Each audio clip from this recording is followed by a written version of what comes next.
ابھی ہمارے پاس بھائی صاحب ہیں فرحان بٹ.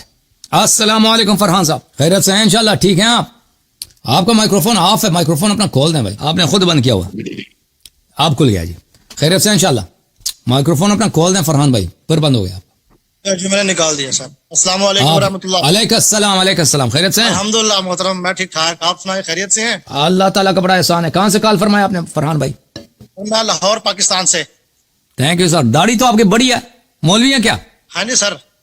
ماشاء اللہ. اصل میں 2009 میں اہل حدیث کو میں نے جوائن کیا ہے. اس سے پہلے میں اہل سنت والجماعت ریلوی سے تعلق تھا میرا, کیونکہ میں نے اپنے آپ کو تھوڑا سا اس میں ریسرچ میں آیا تو لوگوں نے مجھے بولا کہ آپ جو ہے نا ریسرچ کریں, آپ کا نماز کا طریقہ جو ہے نا وہ حنفی ہے, حنفی طریقہ جو ہے نا وہ اس میں اسلام میں نہیں ہے. آپ جو ہے نا وہ جو رسول اللہ صلی اللہ علیہ وسلم کی جو صحیح جو نماز ہے نا اس کو اپنائیے. کچھ جو دوست احباب تھے میرے وہ اہل حدیث تھے, اور جہاں میں جاب کرتا تھا وہاں پہ انہوں نے مجھے گائیڈ کیا قرآن پاک کی تفسیر, قرآن پاک. انہوں نے یہی بولا تھا کہ جو چیز آپ کو قرآن پہ ملے اور جو صحیح حدیث میں ملے آپ نے اس کو مانا. ٹھیک ہے سر. اور میں نے اس کے حساب سے پھر اپنے آپ کو جو ہے نا وہ کیا اسے کہتے ہیں کہ ریسرچ شروع کی.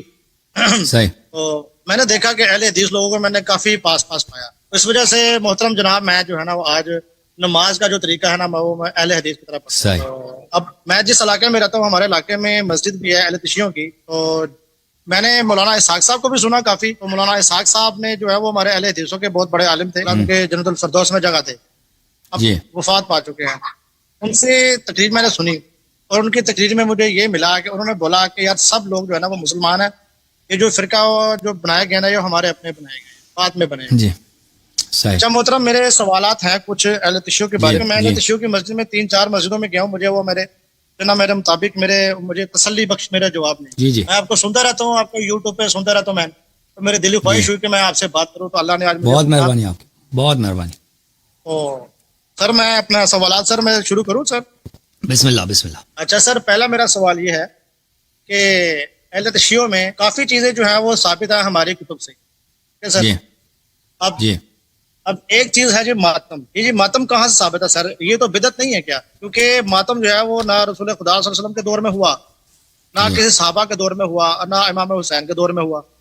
پھر یہ کب سے سر شروع ہوا؟ تو کیا یہ اسلام کے بعد کی آنے والی بات یہ چیز نہیں ہے کیا؟ دیکھیں یہ کہ رسول پاک صلی اللہ علیہ وسلم امام حسین علیہ السلام کے دیکھیں پہلی بات یہ ہے کہ ماتم کی وجہ نہیں بنتی ہے رسول پاک صلی اللہ علیہ وسلم کے حیات اقدس میں. آپ سن لیں, آن لائن سن لیں, میں واپس آتا ہوں آپ کی طرف 1 منٹ, کیونکہ آپ کو سنائی دے تو آپ تسلی سے سن لیں. دیکھیں رسول پاک صلی اللہ علیہ وآلہ وسلم کے حیات اقدس میں امام حسین علیہ السلام زندہ ہیں, ابھی مصیبت نازل نہیں ہوئی ہے ان کے فرزند پر. لیکن لذا اگر رسول پاک صلی اللہ علیہ وسلم اس وقت بہت زیادہ شدید طور پہ ماتم کا اظہار نہ کریں تو یہ سمجھنے والی بات ہے, ابھی مصیبت نازل نہیں ہوئی. لیکن آپ کے کتب میں بہت ہے کہ رسول پاک صلی اللہ علیہ وسلم زور زور سے وہ روتے تھے امام حسین علیہ السلام کی مصیبت. خاک کربلا جبرائیل ان کے لیے لے کے آتا تھا اور خاک کربلا کو چومتے تھے, روتے تھے, بلند آواز سے روتے تھے, صیحہ نکال کے روتے تھے. یہ سب آپ کے کتب میں موجود ہے. امام حسین علیہ السلام کی شہادت ہے سنہ 61 ہجری کو, رسول پاک صلی اللہ علیہ وسلم کی شہادت ہے سنہ 11 ہجری کو, یعنی بیچ میں 50 سال کا فاصلہ ہے, 50 سال کے پیریڈ ہے. تو اگر رسالت پناہ صلی اللہ علیہ وسلم کے حیات اقدس میں وہ سینہ زنی نہ کریں, سینہ کوبی نہ کریں, تو یہ سمجھنے والی بات ہے, کیونکہ ابھی مصیبت سے پہلے وہ کرنا مناسب نہیں ہے. دیکھیں اہل بیت علیہم السلام کے احادیث میں مصائب کے نزول کے بعد یہ فراوان ملتا ہے کہ اہل بیت علیہم السلام نے اپنی شیعوں کو حکم دیا, ائمہ اطہار علیہم السلام نے شیعوں کو حکم دیا کہ امام حسین علیہ السلام کے غم کا اظہار کریں اور مجالس کا انعقاد کریں, اور اس میں جو مرثیے والے اشعار ہیں اس کو پڑھا کریں اور رویا, اور اس غم میں بے قراری کا اظہار کریں, یعنی جزع کا اظہار کریں. لفظ جزع جو ہے ایک عام لفظ ہے, اس لفظ جزع بے قرار ہو جانا اس غم میں, سینے پہ مارنا اس میں آ جاتا ہے, سر پہ مارنا آ جاتا ہے, چہرے پہ مارنا آ جاتا ہے. تو یہ ہم جو ماتم کرتے ہیں یہ اہل بیت علیہ السلام کا حکم ہے, کیونکہ اہل بیت علیہ السلام نے اس غم میں بے قرار اور بے تاب ہونے کا حکم, اور محبت کا تقاضا بھی یہی ہے رسول اللہ صلی اللہ علیہ وسلم اہل بیت علیہ السلام کہ ان کے غم پہ ہم روئیں اور ان کے غم پہ ہم ماتم کا اظہار کریں. ٹھیک ہے نا میرے بھائی, سمجھ آئیے؟ جی. اچھا سر, مجھے یہ بتائیے گا ایک احادیث میں یہ بھی آتا ہے کہ اپنے منہ پہ تماچا مارنا اور نوحہ کرنا سے نبی کریم صلی اللہ علیہ وسلم نے خود منع فرمایا، یہ ہماری کتب میں ہے. تو کیا یہ سر یہ صحیح بات ہے؟ دیکھیں مجھے نہیں معلوم آپ کی کتب میں کیا، اس مسئلے پہ بھی میرے ذہن میں نہیں ہے کہ آپ کی کتب میں ہوگا. وہ عام لوگوں کے لیے ہے، عام لوگوں کے لیے ہے. لیکن امام حسین علیہ السلام کے غم میں اہل بیت علیہم السلام نے اور اپنے غم میں بے تابی کا، بے قراری کا انہوں نے حکم دیا ہے. جی ہاں، اپنے شیعوں کو.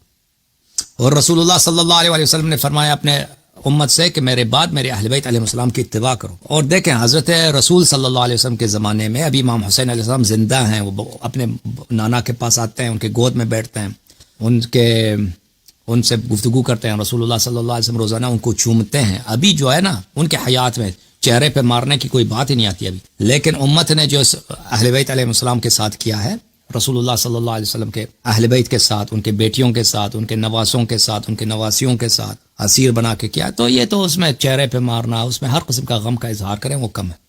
سمجھ آئیے بھائی؟ سر ایسے اسلام کو اگر دنیا دیکھے گی تو دنیا کہے گی نہیں کہ کیا یہ مسلمان جو ہے وہ کیا کر رہے ہیں، یہ کیا ہمیں دوسرے مذہب کے لوگ پاگل نہیں بولیں گے؟ یہ ہر سال جو ہے وہ آپ نے جو داڑھی رکھی ہے نا، جو داڑھی رکھی ہے، ابھی دوسرے لوگ دیکھیں گے آپ، وہ ڈر لگے گا نا ان کو. مطلب عورتیں پردہ بھی کرتی ہیں. ہماری عورتیں مغرب والے کیا کہتے ہیں یہ وحشی لوگ قوم ہیں، عورتیں ان کی پردہ کرتی ہیں. آپ جو ہے ماہ رمضان کو روزے رکھتے ہیں، مغرب والے کیا کہتے ہیں یہ آپ کی صحت کے لیے مضر ہے، آپ اتنی گرمی میں پانی نہیں پیتے سارا دن. ٹھیک ہے نا. ہم تو دیکھیں، ہم تو یہ کہ دوسرے کیا کہتے ہیں وہ اس سے کوئی کام کب یہ ملا کے بنا ہے. کافر جو کفر میں رہتے ہیں، جو جہالت میں رہتے ہیں، شراب پیتے ہیں، خنزیر کھاتے ہیں، ان کی فکر جو ہے شریعت کا معیار ہو. یہ کوئی بات ہوئی بھائی؟ ٹھیک ہے نا. ہم نماز پڑھتے ہیں، ان کی پرواہ نہیں کرتے کہ وہ کیا کہتے ہیں. ہم ماہ رمضان میں روزے رکھتے ہیں، تو پرواہ نہیں ہوتی کہ وہ کیا کرتے ہیں. ہماری بہنیں، ہماری مائیں، ہماری بیویاں جو ہیں پردہ کرتی ہیں، ہمیں پرواہ نہیں. کافر کیا کہتے ہیں؟ یہ کوئی ملاک ہی نہیں، وہ برا کہیں. ہم داڑھی رکھتے ہیں بھائی، کافر کہتے ہیں کہ داڑھی اچھی نہیں لگتی، شیو کرو. اب پھر ہم شیو کر دیں. یہ کوئی بات ہی نہیں ہوئی نا کہ کافر کیا کہتے ہیں. اور پھر کافر برا نہیں کہتے اس بات کو. ہم ماتم کرتے ہیں نا کافر. اب ہندوستان میں دیکھیں نا کتنے ہندو آتے ہیں ہمارے شیعوں کے پروگرام میں، کتنے ہندو آتے ہیں بھائی. ہندو جو ماتم کرتے ہیں، سینہ زنی کرتے ہیں. اب ہندو سے پکا کافر تو دنیا میں کوئی ہے نہیں. ہندو آتے ہیں مجلس میں، امام حسین علیہ السلام کے لیے روتے ہیں، کیونکہ وہ اس مجلس میں وہ کرامت دیکھتے ہیں، معجزات دیکھتے ہیں، نور ان کو ملتا ہے اہل بیت علیہ السلام کی ذکر میں. بڑے بڑے شاعر ہیں ہندو، اہل بیت علیہ السلام کی شان میں شعر کہتے ہیں، نوحے پڑھتے ہیں، وہ روتے ہیں. مجلس ہوتی ہے ان کا باقاعدہ دستہ نکلتا ہے عزاداروں کا. لکھنؤ وغیرہ میں ہندوؤں کا دستہ نکلتا ہے، روزہ عاشور عزاداری کرتے ہیں. تو یہ بات کہنا کہ کافر برا کہتے ہیں، نہیں، کافر کوئی برا نہیں کہتے بھائی. ہم نے دنیا میں اتنے میں کافروں کے درمیان رہا ہوں، کرسچن وغیرہ میں نے بہت دیکھے، وہ کوئی نہیں کہتے. پوچھتے ہیں کہ یہ کیا ہو رہا ہے بھائی، پوچھتے ہیں. شیعوں کو جب دیکھتے ہیں نا کسی نے زنی ہو رہی، وہ تو لازمی بات ہے، یہ کیوں ایسا کر رہا ہے. برا نہیں کہتے کہ بری بات ہے. جب ہم ان کو ایکسپلین کرتے ہیں کہ بھائی یہ ایسا واقعہ ہوا سنہ 61 ہجری کو کہ امام حسین علیہ السلام کے ساتھ، ان کے بچوں کے ساتھ، تو وہ بھی روتے ہیں اللہ کی قسم. کافر کو بھی ہم جب سناتے ہیں نا، کافر روتے ہیں بیچارے، کافر عورتیں، کرسچن وغیرہ، عیسائی روتے ہیں امام حسین علیہ السلام کے غم میں کہ ان کے ساتھ کیا ہوا ہے. رسول صلی اللہ علیہ وسلم یہ بہت بڑا سانحہ ہے. ہاں، تو یہ کہنا کہ وہ لوگ اس کو برا کہتے ہیں، یہ پہلی بات ہے. اگر برا کہہ بھی دے نا، یہ کوئی ملاک نہیں ہے، پر وہ برا نہیں کہتے بھائی. ہاں، وہابی وغیرہ برا کہتے ہیں نا، وہابی سلفی لوگ جو ہے نا یہ برا کہتے ہیں، لیکن وہ معاویہ کی محبت میں، یزید کی محبت میں برا کہتے ہیں. اللہ جاری صاحب، ایک اور سوال تھا میرا. جی وہ چیزیں سر جس میں ہم اتفاق کرتے ہیں سر، ٹھیک ہے، میں نے بھی اتفاق کیا کیونکہ میں ریسرچ کی اب اس وقت تھوڑا سا اس میں آ گیا ہوں. جی، ریسرچ میرے یہاں تک پہنچے کہ ہمارے اہل تشیع بھائی بھی کافی چیزیں بالکل ٹھیک بولتے ہیں جو ہماری کتب سے مل رہی ہیں. تو اب کیونکہ وہ ہماری کتب سے ثابت ہے، پھر آپ بھی انہی کا حوالہ دیتے ہم مان جائیں.